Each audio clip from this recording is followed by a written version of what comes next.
Picture a woman of 79. 43 years spent healing others in hospital corridors, and through the bedroom wall, her own daughter-in-law's voice, sharp as a scalpel, calling her a liability. That was Agnes Wren's reward, quietly erased from her son's home, given 14 days to box up a lifetime. Affordable housing? Non-existent. So Agnes did what no reasonable person would do.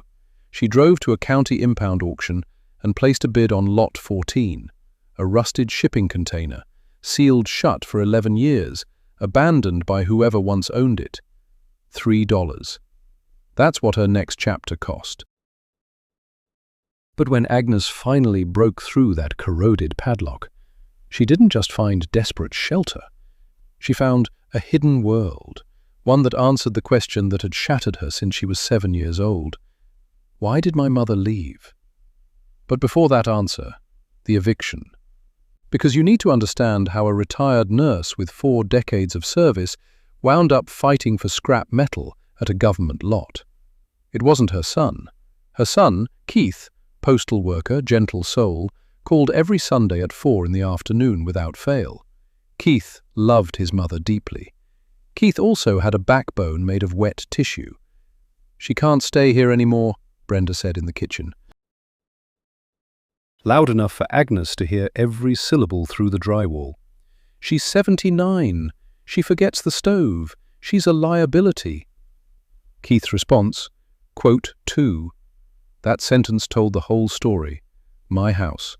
Brenda had inherited it. Keith just lived there. Agnes occupied the back bedroom. On paper, Brenda had a point. On every other level, this was a woman discarding her husband's mother the way you haul out a couch that clashes with new curtains. Keith came to Agnes's room that evening, held her hand. Quote 3. Quote 4. Agnes finished it for him. Quote 5. Quote 6. No anger in her voice, sadness, the particular sadness of a woman who raised a kind man and watched him marry a hard one. 2 weeks, she called every affordable housing option she could find. Wait lists everywhere, 6 months minimum. Social Security, $1,340 a month. Cheapest apartment, $1,100. Then someone at church mentioned the county auction. Tap like if you've ever made a decision that looked completely insane to everyone except the person making it. Because what comes next is where Agnes discovers that the container she bought for shelter was already someone's shelter. And that someone was a woman she'd spent 72 years believing had walked out the front door and never looked back. The container sat behind chain-link fencing at the edge of town, deep in the county impound lot. Agnes arrived in a borrowed church truck, a 2006 Ford that reeked of communion wine and brake fluid. The container was worse than she'd pictured. Rust claimed 3 sides. The double doors at the far end were sealed with a padlock, so corroded it had become part of the latch itself. The county inventory tag, barely readable. Lot 14, seized 2015. Origin unknown. Status abandoned. Origin unknown.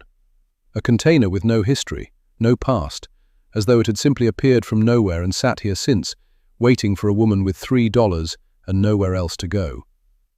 Agnes grabbed the bolt cutters she'd taken from the church maintenance closet, clamped them around the fused padlock, squeezed. Her arms trembled.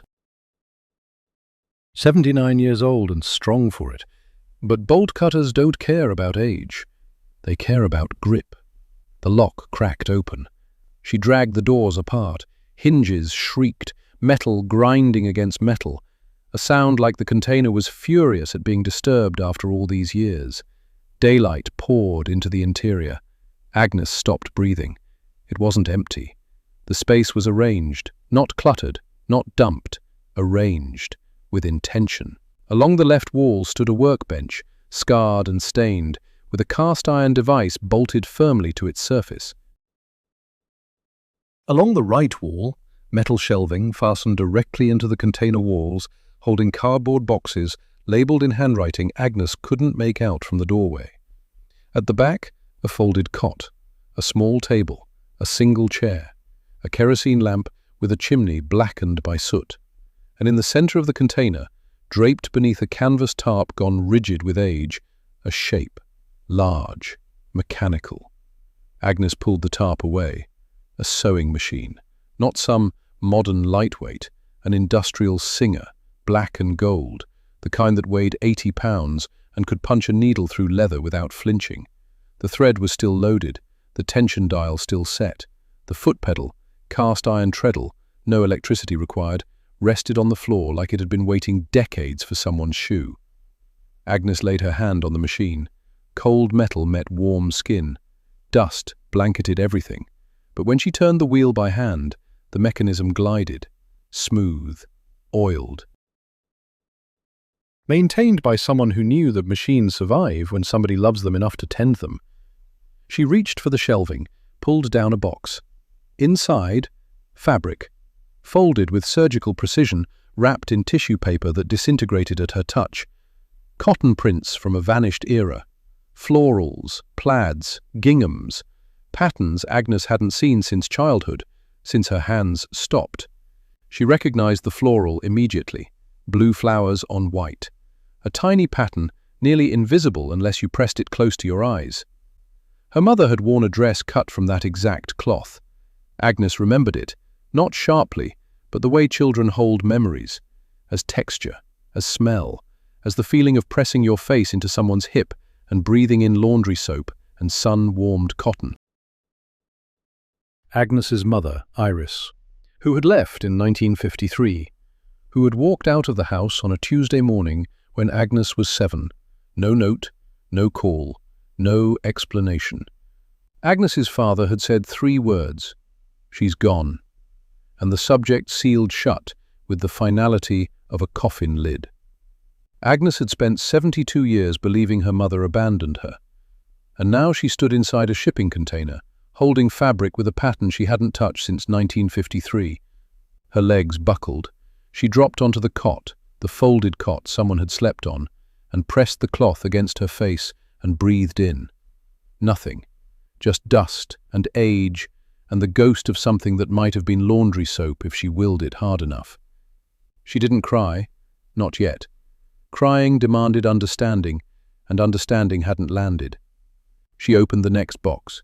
More fabric, different patterns, some already cut into shapes, pattern pieces pinned together, ready for the needle. Children's clothes, small. Sized for bodies still growing. The next box held finished garments, dresses, shirts, trousers, dozens of them, folded and stacked with the precision of someone who took fierce pride in invisible work. Each piece carried a tag sewn into the collar.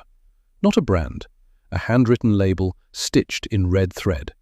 Made for blank. The blank filled with different names. Different handwriting? No. Same handwriting. Different names. Made for Alice Hearn. Made for the Briggs children. Made for Tommy Watts. Agnes knew those names. Hearn, Briggs, Watts. Town families. Old families. The kind whose names appeared on cemetery headstones and church donation plaques, and the faded awning of a hardware store that had been a hardware store since before Agnes drew her first breath. Then, a ledger. Hardcover, water-stained, swollen with entries. She cracked it open.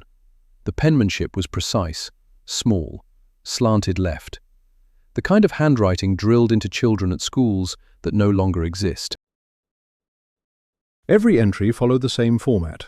Date, name, garment, payment. October 3rd, 1953. Alice Hearn. Winter coat, wool, children's size 6. Payment, 2 dozen eggs. October 11th, 1953. Briggs family. 3 school shirts, cotton. Payment, 1 bushel apples, jar of honey. November 2nd, 1953. Tommy Watts. Trousers, patched, resized. No payment, family in hardship. No payment. Agnes turned page after page. Hundreds of entries spanning 1953 through 1971. 18 years of sewing, coats, dresses, shirts, trousers, quilts, curtains, stitched for families who paid in eggs and apples and firewood, and sometimes nothing at all, because the seamstress wrote underscore underscore quote underscore 8 underscore underscore beside the names of families she knew were struggling, and sewed for them anyway. The seamstress. Agnes turned to the inside cover. A name waited there in that same precise hand. Iris Wren. Seamstress. This is my work.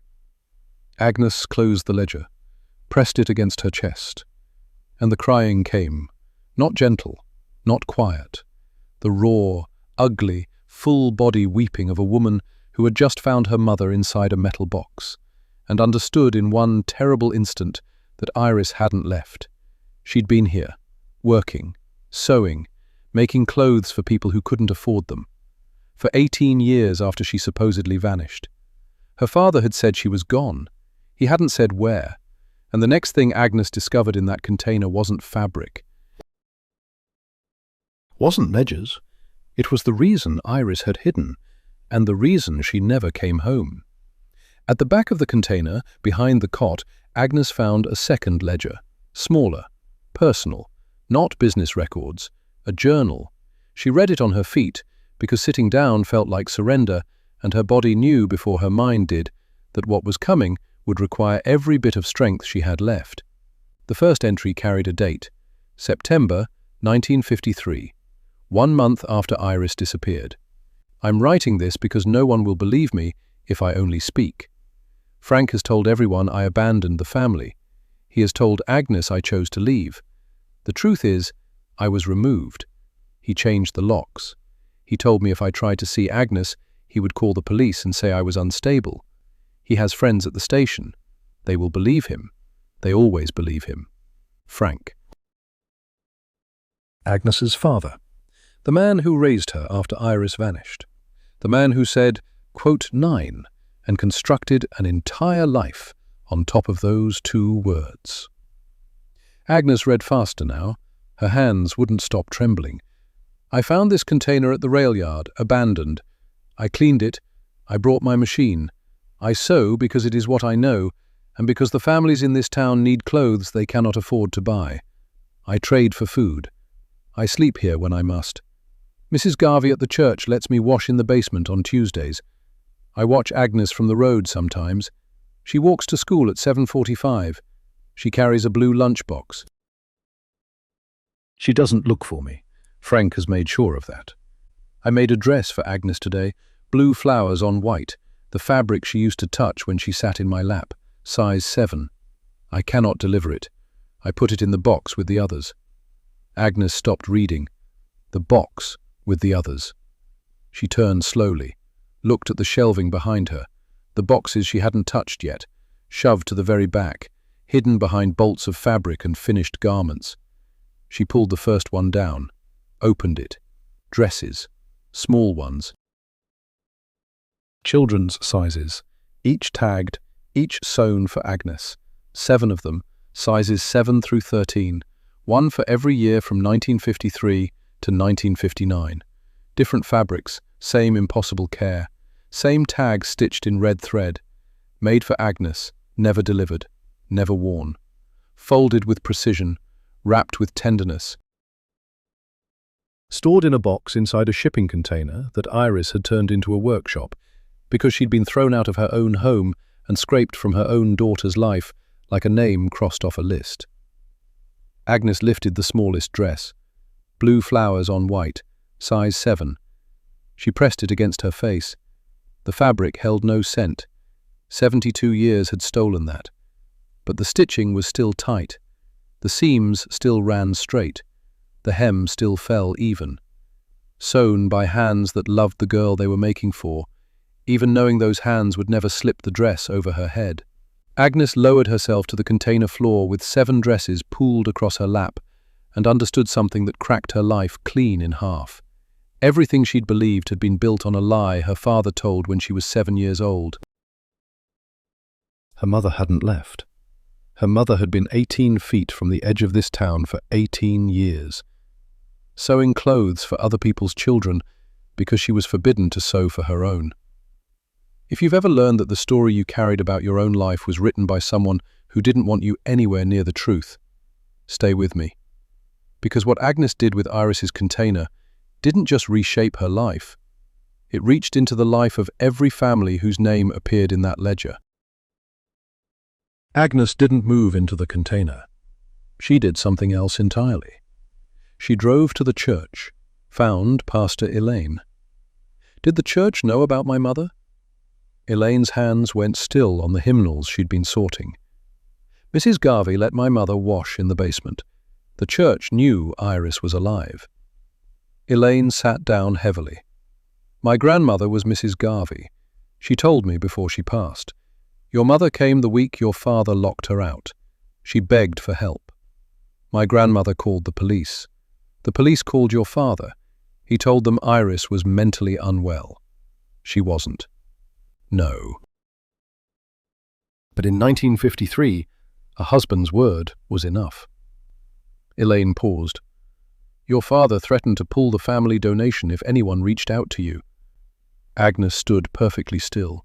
72 years of silence, purchased with a church donation. 200 families in that ledger knew my mother was alive, and not one of them told a 7-year-old girl that her mother was sewing dresses for her 3 miles down the road. What do you want to do? I want to show them. The exhibition opened 2 weeks later in the church hall, because the church carried a debt it could never calculate, and this was the first installment of repayment.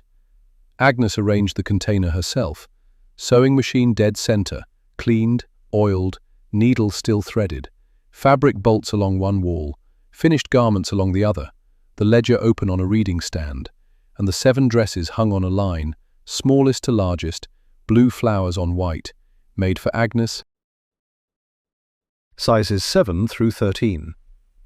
She opened the doors at 10 in the morning on a Saturday. The first person who walked in was Alice Hearn, 83 years old. Alice found her name in the ledger. October 3rd, 1953. Winter coat. Wool. Her hand went to her mouth. Alice whispered.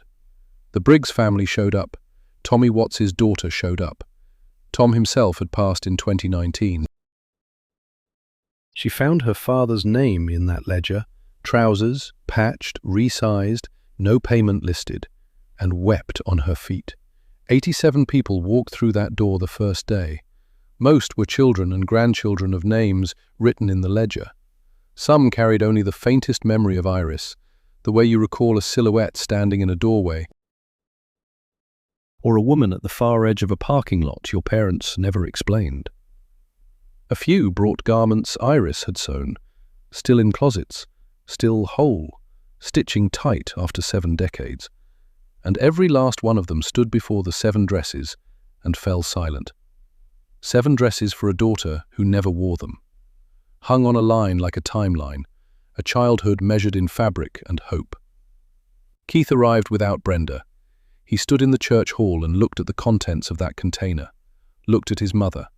His face did what faces do when shame and love crash into each other at full speed. It broke slowly along fault lines he never knew existed. Quote 12, quote, he said. Quote 13, quote, quote 14, quote, quote 15, quote. Keith flinched. Agnes watched him flinch, felt no satisfaction, only the tired recognition of a pattern. Men who loved women but lacked the spine to shield them from other people's cruelty. Your grandmother sewed dresses for me for 6 years, Agnes said. She couldn't deliver them because my father forbade it. She did it anyway, kept sewing for a child she couldn't reach, because love doesn't stop working just because someone locks the door. She held her son's gaze. Keith left, came back Saturday, and the Saturday after that, each time without Brenda, each time carrying tools. He built shelves for the church hall, display cases for Iris's garments. He sanded the sewing machine's cabinet until the wood glowed warm under his palms. He framed the 7 dresses behind glass and mounted them on the wall with a plaque that read, quote, 19. The local paper ran a piece. Then the regional paper picked it up. Then a textile museum in Nashville called. They wanted the sewing machine and 3 garments for a permanent exhibit on women's labour in post-war Appalachia. Agnes agreed to lend the garments. The machine she kept. "That machine is my mother's hands," she told the curator. "You can borrow the clothes, the hands stay with me." She moved the singer to a small apartment the church helped her find. $650 a month subsidized, 1 bedroom, a kitchen, and a living room where Iris's singer sat by the window in the morning light. Agnes didn't sew. She had never learned. Iris was gone before she could teach her. But every morning, Agnes sat beside the machine with her coffee, ran her fingers over the wheel, the needle plate, the tension dial, felt the hum of a connection that had been severed by a lie and rebuilt by a metal box, and 7 dresses that smelled like dust and thread, and the kind of love that sews in the dark because it cannot stop itself. On a Tuesday evening, Agnes turned to the last entry in Iris's journal. Dated March 1971, the year the container was seized and impounded, though Iris couldn't have known that. "I am 61 now. My hands shake. The needle is harder to thread." Agnes is 25. I saw her last week walking into the hospital in a nurse's uniform. She looked like me. The jaw, the way she holds her shoulders. I wanted to call out. I didn't. Some doors, once closed, cannot be opened by the person who was locked out. They can only be opened from the inside. If Agnes ever finds this place, if she ever reads these words, I want her to know I didn't leave. I was here. Always here. Every stitch was a letter I couldn't send. Every dress was a year I couldn't hold her. And the blue flowers on white. That was the first fabric she ever touched. Sitting in my lap, pressing her face against my hip. I remember. I never stopped remembering. Iris. Agnes closed the journal. She looked at the sewing machine, at the morning light resting on the wheel, at the apartment, small, and hers, at the lock she controlled. "I found you, Mama," she whispered, 72 years late, "but I found you." The machine gave no answer. Machines never do, but the light drifted across the needle plate the way light drifts across all things it touches, without judgment, without hurry, just arriving the way it has always arrived, whether someone stands there to witness it or not. Agnes stood there, and that was enough.